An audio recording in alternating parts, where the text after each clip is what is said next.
तो friends, previous videos में हम आपको सिंपल सेंटेंस में कंबाइन करने के 5 रूल बता चुके हैं एंड आई होप कि आपने उन सभी वीडियोस को देखा होगा। तो चलिए हम इसका अगला रूल देख लेते हैं, रूल नंबर 6। तो इसका जो छठवां रूल है वो होता है नाउन या जेरंड के पहले, नाउन या फिर जेरंड के पहले प्रेपोजिशन का यूज करके।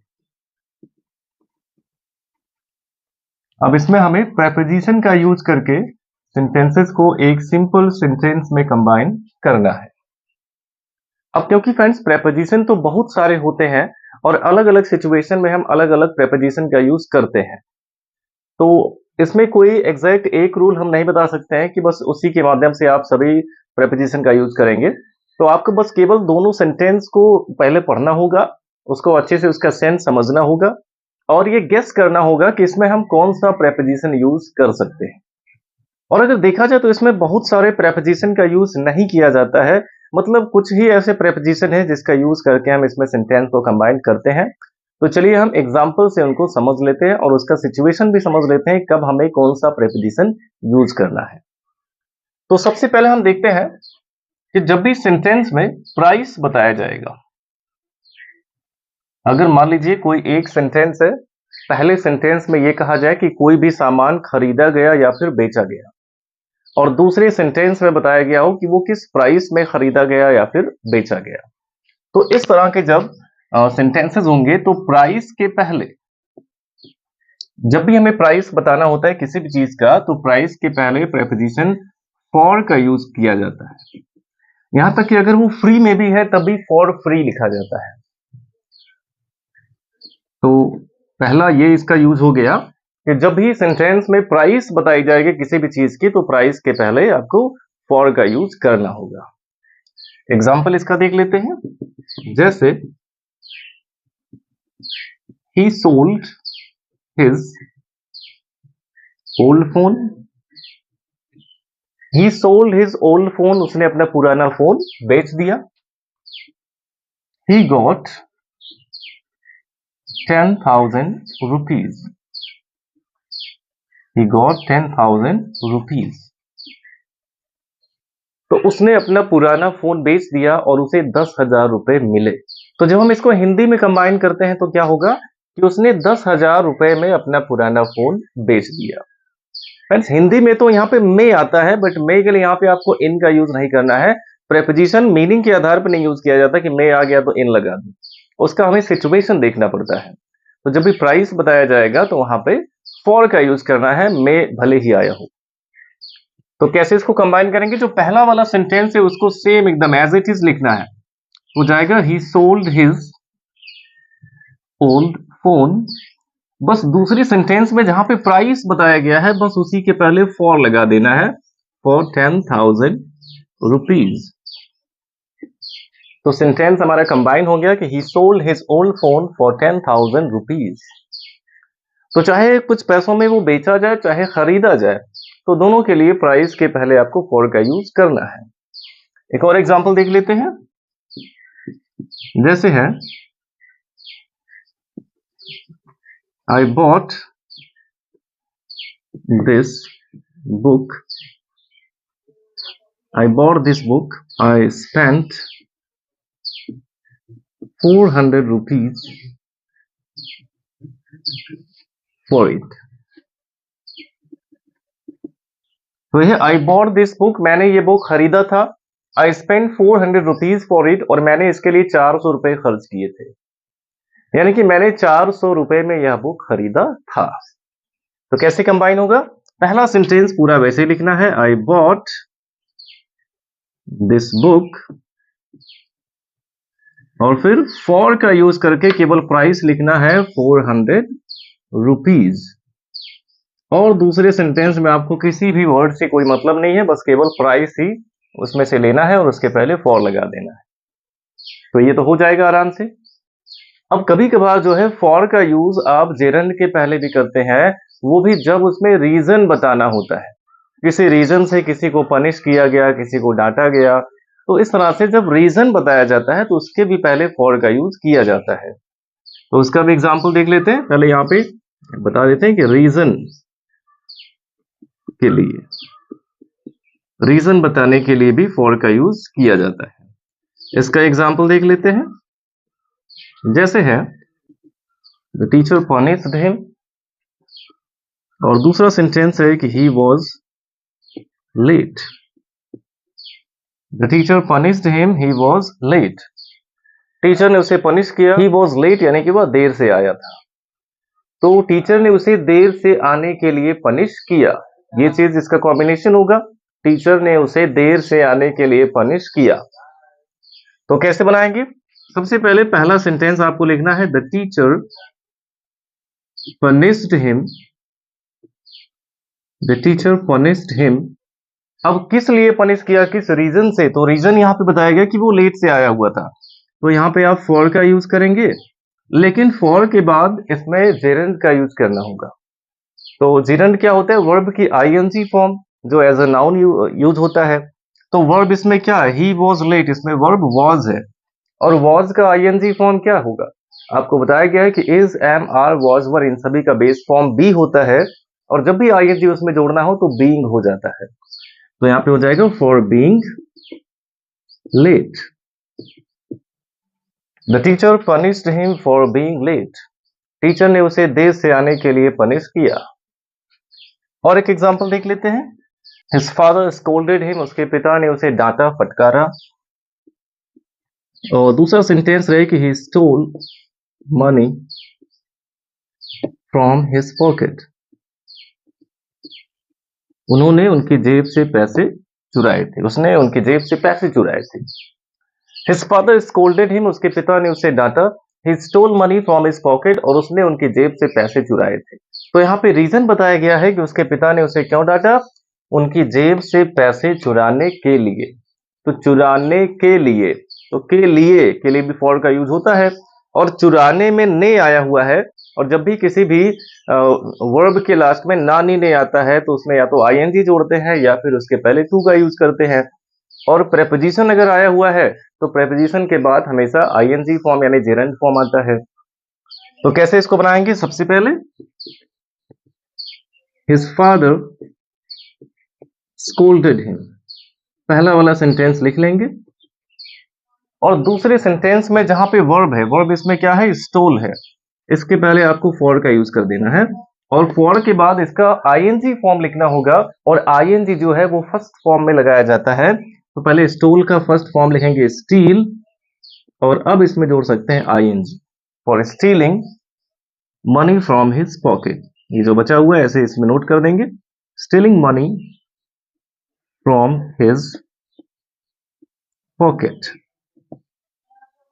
तो ये कॉम्बिनेशन बन गया कि his father scolded him for stealing money from his pocket. इस तरह से फ्रेंड्स दो तरीके से आप इसमें फॉर का यूज कर सकते हैं, एक तो प्राइस बताने के लिए और दूसरा रीजन के लिए। आई होप इतना समझ में आ गया होगा। तो आप चाहे तो इसका स्क्रीनशॉट ले लीजिए और इसके बाद हम और भी प्रेपोजिशन का यूज देख लेते हैं। तो फ्रेंड्स अब अगला प्रेपोजिशन आप देखते हैं इसमें बिसाइड्स का यूज। बिसाइड्स का यूज किस लिए होता है? के अलावा के लिए बिसाइड्स का यूज किया जाता है, के अलावा या फिर के साथ साथ, इसके लिए बिसाइड्स का यूज करते हैं। अब किस सिचुएशन में बिसाइड्स का यूज करना है? जब भी दो ऐसे सेपरेट सेंटेंस हमें दिए जाएंगे जिसमें एक ही सब्जेक्ट के द्वारा दो एक्शन होगा, दो काम होगा, तो वहां पे आप बिसाइड्स का यूज कर सकते हैं। अब देखिए कैसे। जैसे है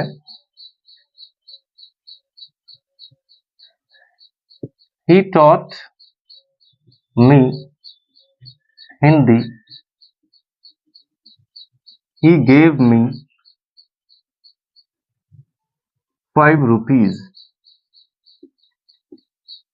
he taught me हिंदी, उन्होंने मुझे हिंदी पढ़ाया। he gave me 5 rupees, और उन्होंने मुझे 5 रुपए भी दिए। अब इसको जब हम हिंदी में कंबाइन करते हैं तो क्या होगा? हिंदी पढ़ाने के अलावा, हिंदी पढ़ाने के अलावा उन्होंने मुझे 5 रुपए भी दिए। तो इसमें के अलावा आ रहा है, और देखिए इसमें एक ही सब्जेक्ट के द्वारा दो एक्शन हो रहा है, एक तो हिंदी पढ़ाने का, दूसरा 5 रुपए देने का। तो इसको कैसे बनाएंगे? सबसे पहले जो पहला वर्ब होगा, पहला काम इसमें क्या हुआ? पढ़ाने का, उसके पहले बिसाइड्स का यूज कर देना है, यानी सेंटेंस की शुरुआत ही हम बिसाइड से करें। अब जो पहला वर्ब है उसका आईएनजी फॉर्म यूज करना है, क्योंकि बिसाइड्स एक प्रेपोजिशन है और प्रेपोजिशन के बाद कोई भी वर्ब अगर आएगा तो हमेशा जेरंड फॉर्म में आएगा। तो टॉट का फर्स्ट फॉर्म पहले लिखेंगे टीच और फिर इसमें ऐड करेंगे आईएनजी। तो besides teaching me Hindi, besides teaching me Hindi, फिर कॉमा लगा देंगे और फिर जो दूसरा वाला सेंटेंस होगा उसको एज इट इज लिखेंगे ही गेव मी 5 रुपीज। तो इस तरह से फ्रेंड जब भी एक ही सब्जेक्ट के द्वारा दो एक्शन होगा तो वहां पे हम बिसाइड्स का यूज करके सेंटेंस को कंबाइन कर सकते हैं। अब इसके बाद फ्रेंड सबसे ज्यादा जो इसमें क्वेश्चन पूछा जाता है प्रेपोजिशन से रिलेटेड वो है इन स्पाइट ऑफ। और इन स्पाइट ऑफ का यूज हम किस लिए करते हैं? इन स्पाइट ऑफ का यूज किया जाता है के बावजूद के लिए, के बावजूद। और इन स्पाइट ऑफ का यूज हमें किस सिचुएशन में करना है? जब भी जो दोनों सेंटेंस हमें दिए जाएंगे वो एक दूसरे के विपरीत हो, यानी उसमें कंट्रास्ट हो। अगर जब भी दो सेंटेंस हमें दिए जाते हैं उसमें अगर कंट्रास्ट दिख रहा है, वो एक दूसरे के विरोधी है, एक दूसरे के विपरीत है, तो यानी कि वहां पे हमें इन स्पाइट ऑफ का यूज करना है। अब जैसे मान लीजिए कि he was ill, he was ill, वह बीमार था। भाई बीमार है तो उसे आराम करना चाहिए, बट अगला सेंटेंस रहे कि he was working in his field, वह अपने खेत में काम कर रहा था। वह बीमार था, उसे आराम करना चाहिए, बट इसके विपरीत वो क्या कर रहा था? अपने खेत में काम कर रहा था। यानी कि बीमार होने के बावजूद वह अपने खेत में काम कर रहा था। तो इस तरह से फ्रेंड्स जब भी दोनों सेंटेंस एक दूसरे के विपरीत होंगे तो वहां पे इन स्पाइट ऑफ का यूज कर सकते हैं एज अ प्रेपोजिशन। तो देखते हैं एग्जांपल इसका। He is rich, he is not happy. अब इस तरह के जो सेंटेंस होंगे ये आपको सिंपल बनाने के लिए भी दिया जा सकता है, कॉम्प्लेक्स भी और कंपाउंड भी, लेकिन तीनों के अलग अलग रूल हैं। अगर कंट्रास्ट वाले सेंटेंस को सिंपल बनाना होगा तभी आप उसमें इन स्पाइट ऑफ का यूज करेंगे। अब मान लीजिए कॉम्प्लेक्स बनाना है तो उसमें ऑल्दो येट का यूज किया जाता है, और कंपाउंड अगर बनाना है तो उसमें बट येट स्टिल हाउएवर इन सब का यूज किया जाता है। तो ही इज रिच यानी कि वह अमीर है, ही इज नॉट हैप्पी, वह खुश नहीं है। भाई अमीर है तो एकदम खुश होना चाहिए, बट इसका अपोजिट क्या हुआ कि वह खुश नहीं है। तो ये दोनों सेंटेंस एक दूसरे के विपरीत है, तो कैसे बनाएंगे इसको? सबसे पहले इन स्पाइट ऑफ जो है ये भी बिसाइड्स की ही तरह सेंटेंस में सबसे पहले ही यूज होता है। तो इन स्पाइट ऑफ का यूज आप सबसे पहले करेंगे। अब क्योंकि ये भी एक प्रेपोजिशन है तो इसके बाद भी जो वर्ब आएगा वो जेरंड फॉर्म में आएगा, और पहले सेंटेंस में वर्ब क्या है? इज है। और जब इज, एम, आर, वॉज, वर ये सब वर्ब होते हैं, मेन वर्ब होते हैं, तो उसका आईएनजी फॉर्म क्या होता है? बीइंग होता है। तो in spite of being rich यानी कि अमीर होने के बावजूद, अब कॉमा लगा के दूसरा सेंटेंस वैसे लिखेंगे he is not happy. In spite of being rich he is not happy, यानी अमीर होने के बावजूद वह खुश नहीं है। और एग्जाम्पल देख लेते हैं, जैसे ही वर्कड हार्ड, उसने कठिन परिश्रम किया। he could not obtain good marks। तो अगला एग्जाम्पल हमारा है कि ही वर्कड हार्ड, उसने कठिन परिश्रम किया। ही could not obtain good marks, और वो अच्छे अंक प्राप्त नहीं कर सका। भाई जब उसने कठिन परिश्रम किया तो उसे और अच्छे अंक लाना चाहिए थे, लेकिन इसका अपोजिट क्या हुआ कि उसे अच्छे अंक नहीं मिले। तो यानी कि इसमें भी हम इन स्पाइट ऑफ का यूज कर सकते हैं। सबसे पहले यहां पे आएगा इन स्पाइट ऑफ। हम देखेंगे पहला वर्ब इसमें क्या है? वर्क है, तो इसका आईएनजी फॉर्म लिखना होगा, तो ईडी हटा देंगे, वर्किंग हो जाएगा। In spite of working hard, और फिर कॉमा लगा के अगला जो सेंटेंस है उसको एज इट इज लिखना है, ही could not obtain good marks. तो इस तरह से फ्रेंड्स आप बिसाइड्स और इन स्पाइट ऑफ का यूज कर सकते हैं। अब चाहे तो इसका भी स्क्रीनशॉट ले लीजिए और इसके बाद हम नेक्स्ट प्रेपोजिशंस देखते हैं। अब इसका भी स्क्रीनशॉट ले लीजिए और इसके बाद हम अगले प्रेपोजिशंस को देख लेते हैं। अब देखिए फ्रेंड्स, कभी कभी जो है रीजन यानी कारण के लिए प्रेपोजिशन ड्यू टू का भी यूज किया जाता है। ड्यू टू का यूज कर सकते हैं या फिर ऑन अकाउंट ऑफ का यूज कर सकते हैं, तो ये भी प्रेपोजिशन की कैटेगरी में आते हैं। अब जैसे मान लीजिए एग्जाम्पल है, he could not come to school, he could not come to school यानी कि वह स्कूल नहीं आ पाया।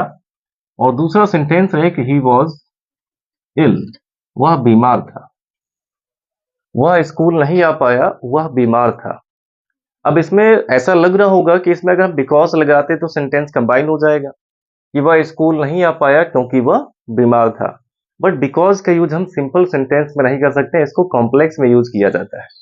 तो यहाँ पे हमें दूसरा मेथड यूज करना होगा।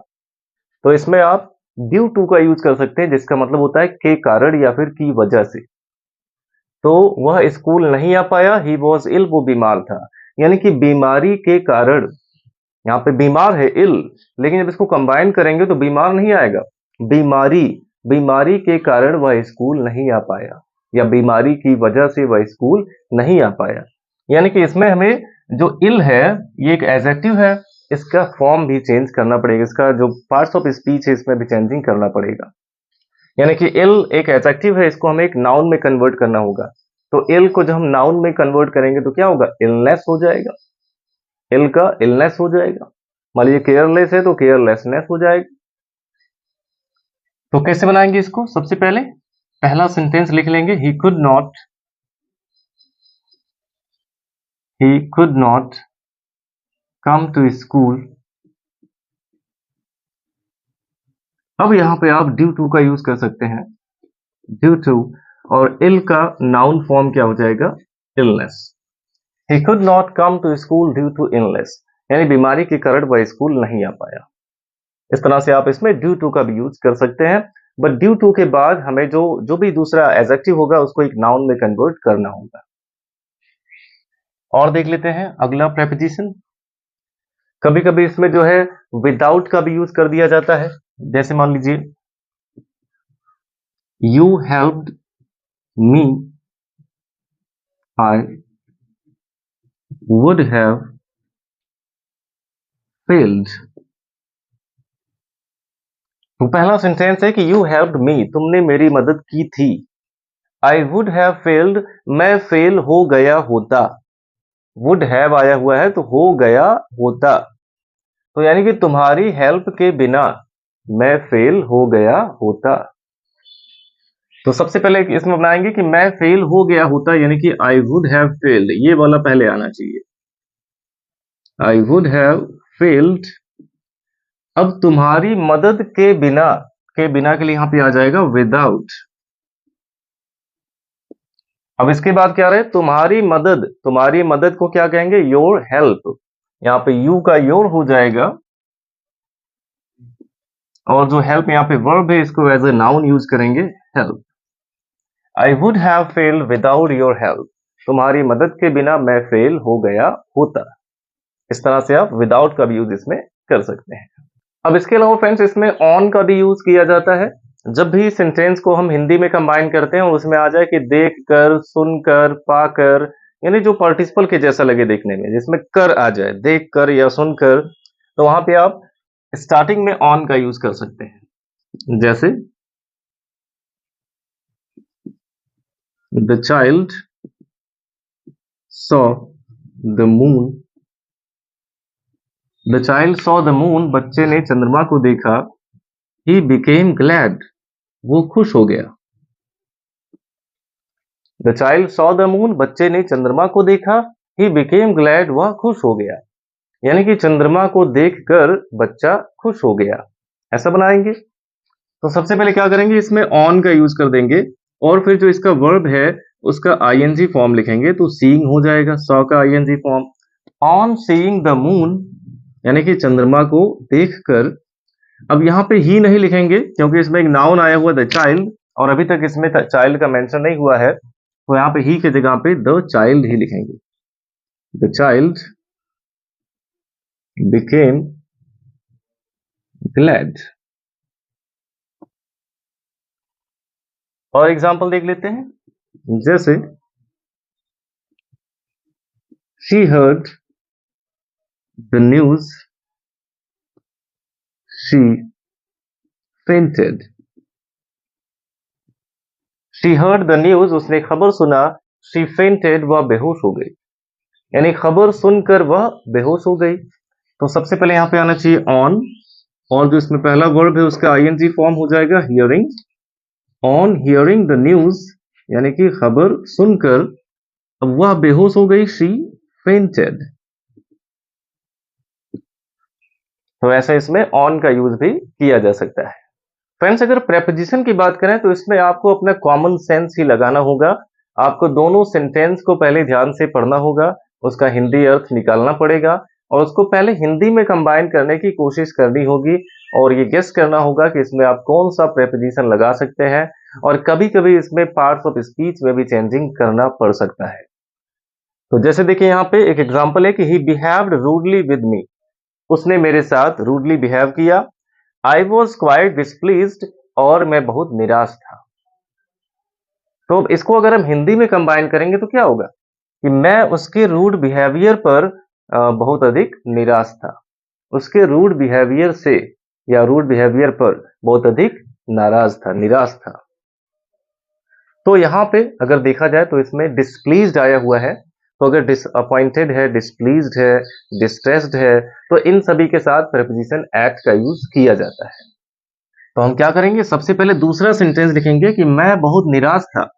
आई वॉज क्वाइट डिसप्लीज्ड। अब किस चीज से नाराज था, निराश था? उसके रूड बिहेवियर से। तो यहाँ पे ही एज एक सब्जेक्ट के रूप में यूज हुआ है, लेकिन जब इसको हम कंबाइन कर रहे हैं हिंदी में तो उसके रूड बिहेवियर पर ऐसा लग रहा है, तो यहाँ पे हो जाएगा at his rude behaviour. Behave यहाँ पे एज अ वर्ब यूज हुआ था, लेकिन इसको यहाँ पे एज अ नाउन यूज करना पड़ेगा। तो at his rude behaviour, behave का नाउन फॉर्म क्या हो जाएगा, बिहेवियर हो जाएगा। I was quite displeased at his rude behaviour. इस तरह से आप फ्रेंड्स प्रेपोजिशन का यूज करके दो या दो से अधिक सेंटेंसेस को एक सिंपल सेंटेंस में कंबाइन कर सकते हैं। वीडियो अच्छा लगा हो तो लाइक करिएगा, और अगर आप हमारे अपकमिंग वीडियोस भी देखना चाहते हैं तो चैनल को सब्सक्राइब करें और अपने सभी फैंस के साथ शेयर करें।